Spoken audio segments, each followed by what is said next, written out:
a ci daga cikin arzikin Allah. To sai sauran waɗannan guda biyu, cryptocurrency da shi da kuma pyramid marketing. Cryptocurrency wani tsari ne da zamani ya zo da shi. Kasan Allah maɗaukin sarki shi ke cancanta zamani. Da a duniyar musulunci ana harka da azurfa da zinari ne, su ne kuɗi. Kafin wannan lokacin da a tarihin ɗan adam trade by barter ake yi.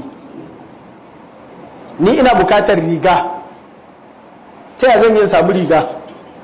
Riga a hannun wane take, shi kuma yana bukatar akuya, sai in bashi akuya an karɓi riga. Da haka ake yi. Ni ina bukatar gona, amma ina da gidaje guda biyu, gona kuma ba ko ɗaya, shi kuma mai gona yana bukatar gida guda ɗaya. Kuna fahimta? Sai in ce to ba ni gonarka in baka mai gidana. Da haka ake yi. Sai dai kaya da kaya ba kuɗi. Daga baya sai aka zo aka fara amfani da zinariya da azurfa. Zinariya da azurfa duk da suna nan still ana yin tsarin trade by barter, shine al-musmanu bil musman, domin saboda zinariya da azurfa ba su da wadatar da za su baza ko ina kuma komi sai da su kafin ka mallaka, sai ya zama kai kana bukatar kayan abinci, wannan kuma yana bukatar dabba, nama yake so, shikenan sai mu canja. Haka ake yi.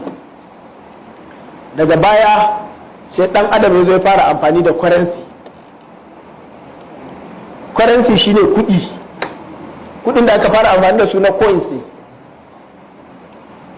ta yadda za a mulmula zinariya da azurfan sai su zama kobo-kobo, cc da shi ake yi. To wannan dunkulen da ya kai awo kaza na zinari sai a ce shine dinari ɗaya. Idan ya zama nauyi kaza na dirhami sai a ce shine na azurfa sai a ce shine dirhami ɗaya. Da shi ake kuɗi a da. Daga baya ga wannan abun ba su da wadata, mutane population yana karuwa, kuma baka da zinari da azurfan da za su iya isan kowa, da su ake ta hada a ko ina a duniya ba zai yiwu ba. Saboda da su din ake hada kuɗi, kuma da su mata ke ado, da su ake abubuwa da su, to ba zai yiwu. Wani kuma yana so ya ajiye kayansa ne ba zai fito da shi ba, baya ma so ma a mulmula su zama kwabo. To kaga dole akwai karanci. To sai aka fara gano hikimar yin coins na wani abun daban, ko da dalma ko da karfe ko da wata fata ta wata dabba, haka dai aka rika yi, ko wani ganye mai wahalar samu, in ka je ka tsinko kuɗi. A tarihin duniya inda aka fara yin kuɗi irin na wannan da muka sani na currency, wani yanki ne na wata ƙasa da yanzu babu ita a duniya, ana ce mata Libya, wanda yanzu tana yanki ne na Europe a ɓangaren ƙasar Turkey. Lokacin wani sarki a wancan zamanin, an ce tun 600 years before BC. To daga lokacin ne aka fara wannan harkar ta yin kuɗi, a ɗauki wata alama a ce kawai shine. An gane? To daga baya zo aka yi ta ci gaba har duniya suka karɓa, aka fara yin takardar kuɗi. Ƙasar da ta fara yin kuɗi na takarda a duniya ita ce China. An sun cancanta. To daga baya aka zo aka yi nisa, yanzu kuma shi ma takardun sai aka ce sun yi yawa, kuma ba za su ishi mutane ba saboda an yi yawa. An gane? Sai aka ce a fara amfani da credit. Yanzu ina da kuɗi naira 100,000, amma in tara tsummokin su in ta yawo da su akwai matsala. Sai in ɗauke su sai in kai su banki, sai a karɓi kuɗin. Ana fahimta? Sai a ce an ajiye mu a account.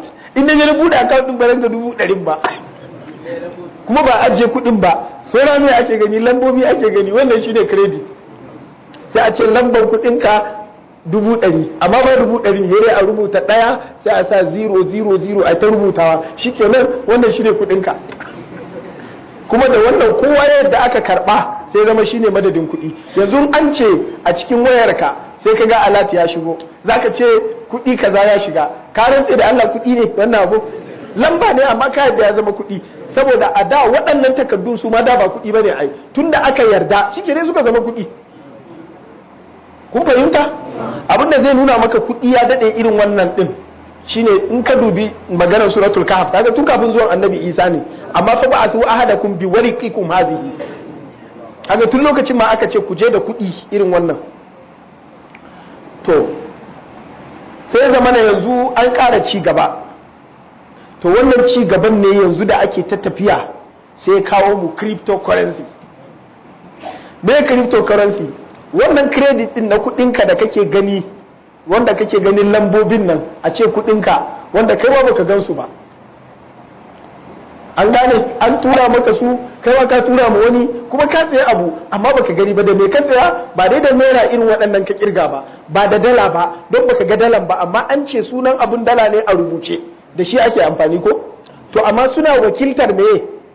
Suna wakiltar zahirin kuɗi. Shi yasa in ka zo ka ce wannan lambobin kai ba su kake so ba, kana so ka ga takarda, zai yiwu? Zai yiwu. Sai ka je banki ka ce a baka takardan, zai yiwu. To yanzu kuma sai aka ce a yi abin da ba takardan ma gaba ɗaya, bayi wakiltar takarda, shine cryptocurrency. Shi ake ce masa virtual currency. Waɗannan abin da muke amfani da su ne yanzu ana ce musu physical currency. Kuɗin da ga su ana iya taɓawa ka ce na kuɗi na, ba na so in ga lamba sai a gani. To shi cryptocurrency ko ka ce ba ka so ka gani, ba za ka gani ba. Ta yaya aka fara shi? An fara shi ne ta hanyar abu ne kawai da lissafin kwamfuta. Lissafi ne na algorithm, zai buga maka wani abu sai ta hauhawa ta hanyar database na kwamfuta, sai hauhawa sai a ce ya zama coin ɗaya, a ya zama bit ɗaya. Ana fahimta? To sai ce wannan bit ɗayan nan yana daidai da kuɗi kaza. Amma ba a cikin kwamfuta ke, in ka fasa kwamfutan ba za ka gani ba. Kuna fahimta? Sannan ka zo sai aka ce maka ya zama kaza, kazan kuma ya zama kuɗi kaza, sai ka ce to ba ni son kazan, a ban kuɗi kazan, to ba za ka ga kuɗin ba shi ma a zahiri. Sai dai an yi wani abu a ƙarshe sai a zo mai da su kuɗi, amma ba suna wakiltar asalin kuɗi irin wannan ba ne, kuma ba suna wakiltar wani abu, suna wakiltar kansu ne. Kun ɗan fahimci yadda abin ya zo yanzu? Za ka tafiya ce ta zamani da dole ta kawo mu irin wannan harka ta kwamfuta a yanzu dole ta kai mutane abubuwan da ba a gani ba a ji, gairu malmus, amma still a ce maka gashi yana nan. To wannan an fara wannan abun da ɗan daɗewa, an ce wani mutum ne ɗan Japan ya fara, daga ba abin ya zo koma turai, wani ɗan Germany ya karɓa ya ce shi ne mai shi. Daga ba aka zo ka kasa gane su wane ne asalin masu shi. Har yanzu nan babu wani mutum ɗaya da za a ce asali shine za ka je ka kama shine mai shi, ko wani banki da za ka ce su ne inda aka tara abun aka ajiye su, ba a tara su a ko'ina ba su nan amma suna nan a cikin kwakwalwar mutane da kuma a cikin kwamfuta.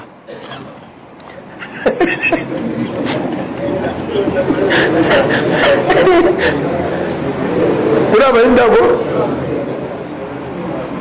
Yadda za ka ɗan gane abin in ba ku gane ba shine yanzu a cikin 100 na naɗa sunan in na zo tura maka 20, kuna ganewa? In na ce na tura maka 20 sai ka gani a wayanka, za ka yadda cewa na tura maka?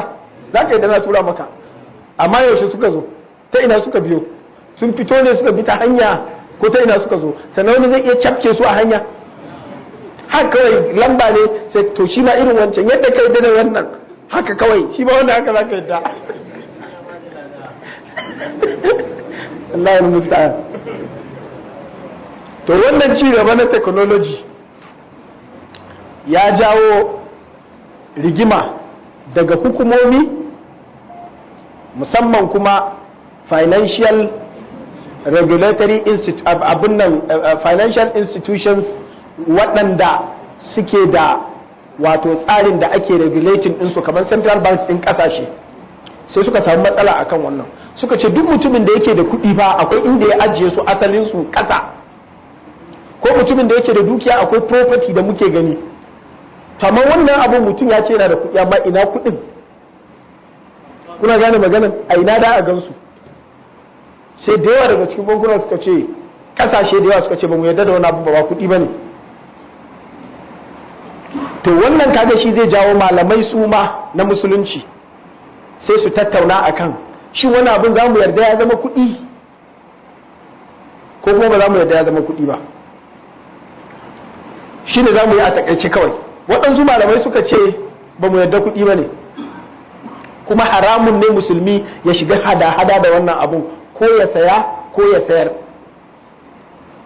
Na farko suka ce duk abin da ba tabbas ba haramun ne ai, don Allah ce ya yi wa ladina manu la ta'kulu amwalakum bainakum bil batil, kuma wannan shine batil saboda ina yake babu shi, kuma duk wani kuɗi yana wakilta a duk wani abu na lambobi, ko yanzu wani abin da ake ce digital currency da yanzu kasashe da yawa sun karba kamar kasar China, Najeriya ma da na yi magana da wani babba daga babban bankin Najeriya nake tambayansa ina suka kai akan cryptocurrency, yace har yanzu ba su yarda da recognition ɗinsa ba, kuma suna cewa su ba san shi ba, amma za su yarda da digital currency. Shi digital currency ya fi zama tabbas dan daidai gwargwado sama da cryptocurrency. Yanzu Najeriya za ta ara a China ta yarda da irin wannan tsarin, ta gaya suka yi, kaje shi ba dai duk dai an kawo abu ne wanda sabo.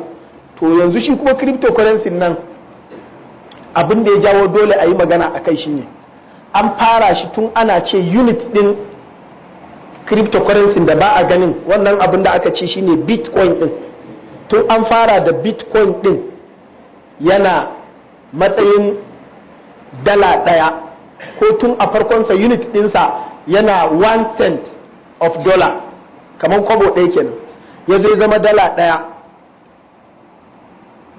To bari ku ji abin mamaki, a shekarar 2017, shekara 3 da suka wuce kenan da abin ya fara bunƙasa, da aka fara karɓa, ya zama a kwatan farko daga watan Januwari zuwa watan March na shekarar 2017, bitcoin kwaya ɗaya yana dala 1,000 ne. Dala 1,000 shi ne yanzu kamar nawa ka yi lissafi, amma kafin aje last quarter na 2017 din a ce tsakanin wata 6 kawai ka kara a kai ko makamancin haka, sai da ya zama dala 20,000 ne bitcoin ɗaya. Kaga zama miliyoyi kenan a kudinmu a yanzu. To a yanzu haka kuma da nake muku maganan nan, bitcoin kwaya ɗaya a naira a jiya a ko shekaran jiya can wanda nake hira da shi ya ce miliyan 18 bitcoin ɗaya. To wani ya ce yau mata zama miliyan 19.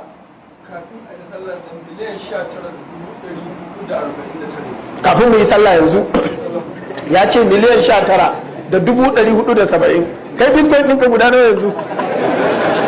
To ga wani mai bitcoin ya gaya mana yadda ya duba ya gaya yanzu yadda ta zama. To ya ce da safe miliyan 20 ne mazu ta sauka ne. To kaji wannan, kun fahimci wannan harkar? To sai ya zama ta yaya ake yin wannan abin?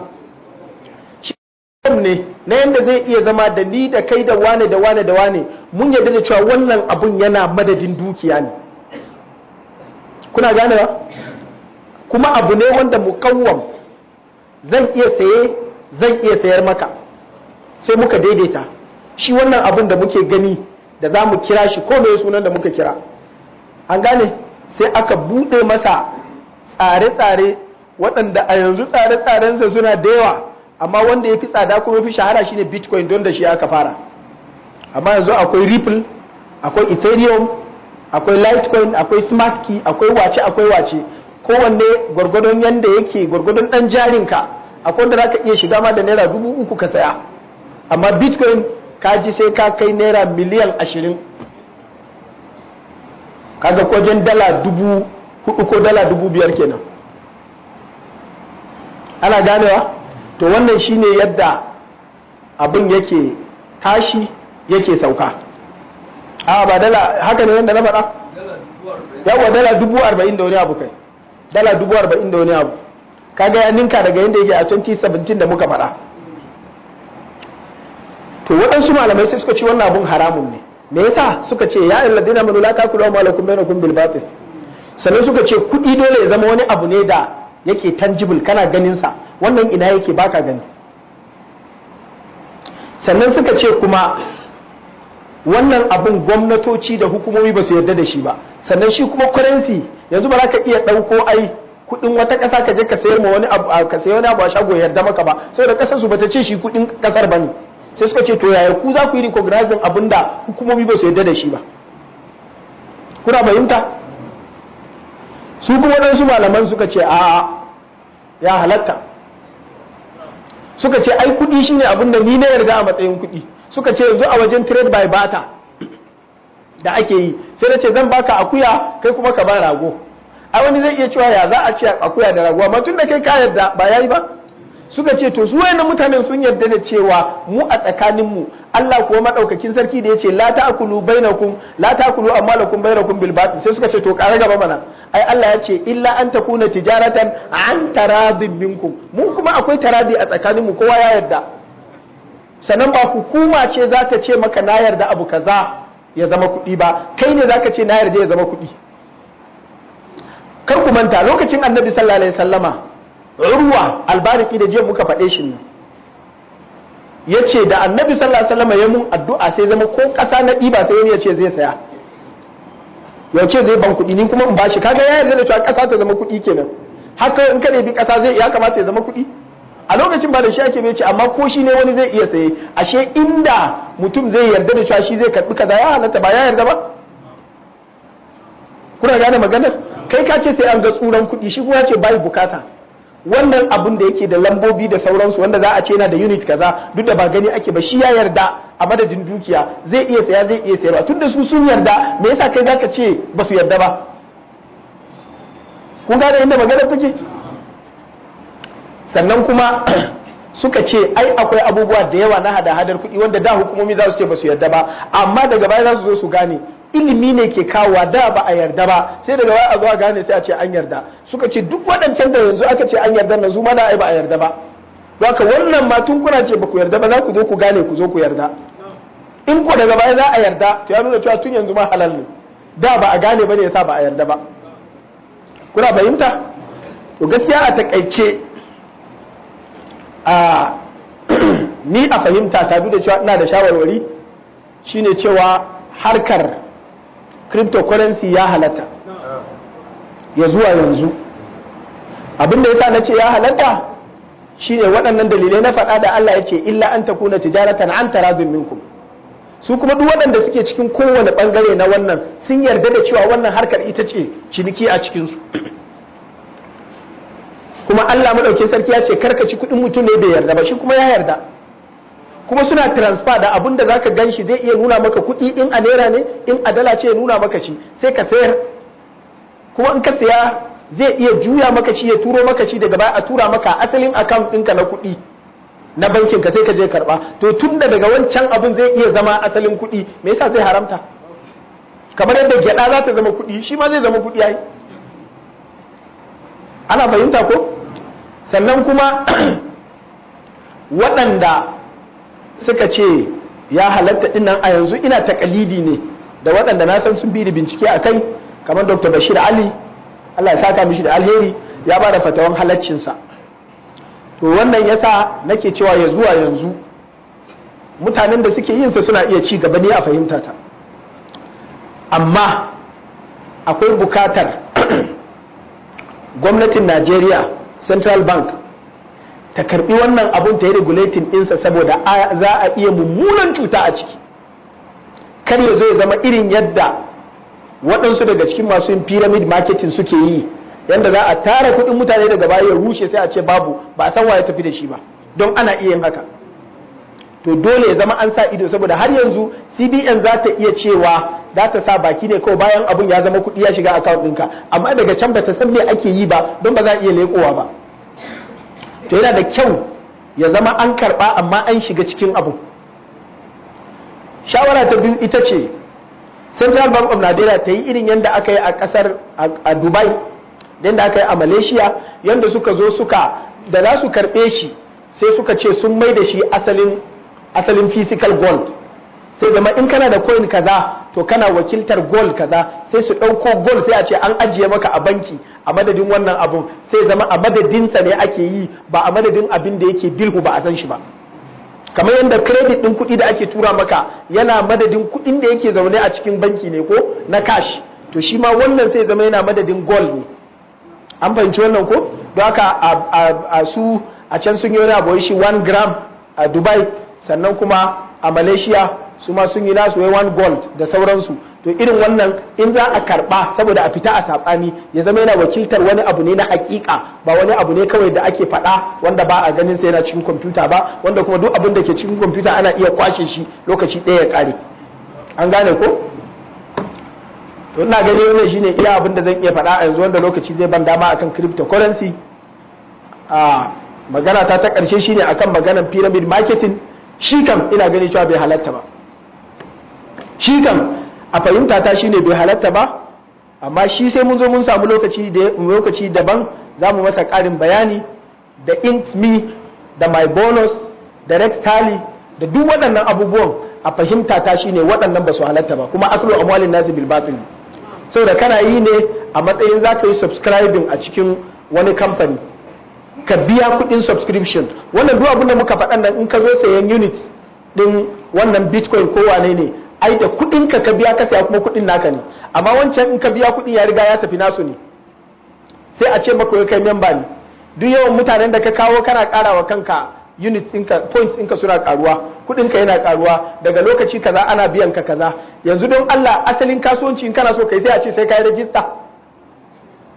Ina tambayar ku ne, ina ce jarin ka zaka ya abinda zan sa jari ban da tabbacin zan ci riba ko ba zan ci riba ba, a hakan ma kuma in kawo kuɗi in yi rajista na me? To shi yasa ni a fahimta ta asali ba kasuwanci ake yi ba, ana cin kuɗin mutane ne ta yanda kai ka yi rajista, wannan ya rajista, ana ce ka karo mutane, ka karo su kowa ya biya kuɗin registration, sai zama kamar yadda ake yin conventional insurance ne. Wannan kuɗin da kuka taran da shi ake yi kamar yadda aka yi inclination kuma kusa yadda ta zo ta zama ga mutane. Kuma yanzu haka EFCC ma suna neman masu inclination, saboda asalinsa damfara ce kawai zalla. Ku ba za ku gane ba ne, yanzu kun kai mutum miliyan 5 wanda kuka yi subscribing, kowa ya sa naira 2,500, wanda ya sa 10,000, wanda ya sa 100,000, ku miliyan 2.5 nawa ne wannan kudin kana ji? To ya ce muku ana taimakon wasu daga cikin wannan kudi naku da sai a yaga sai a san wancan, sai a dan san wancan, sai ka ji an biya wane ma sai kai kuma ka dauka, alhali sun tara biliyoyi sai sun gama kun kowa ya shiga ya ji ana rabawa, wata rana kyaf sai su rufe kamfani ya kaji sun tafi. Da haka ne aka yi abubuwa da yawa irin wannan. Ba ka shi wannan pyramid marketing a fahimta ta haramun ne. Sai zuwa gaba in bincike ya canza, fatawa tana iya canzawa. Abin da muka faɗa daidai Allah ya ba mu lada, kuskure Allah ya gafarta mana. Wa sallallahu wa sallam wa baraka ala nabina Muhammad wa ala alihi wa sahbihi wa sallam. Wassalamu alaikum wa rahmatullahi wa barakatuh.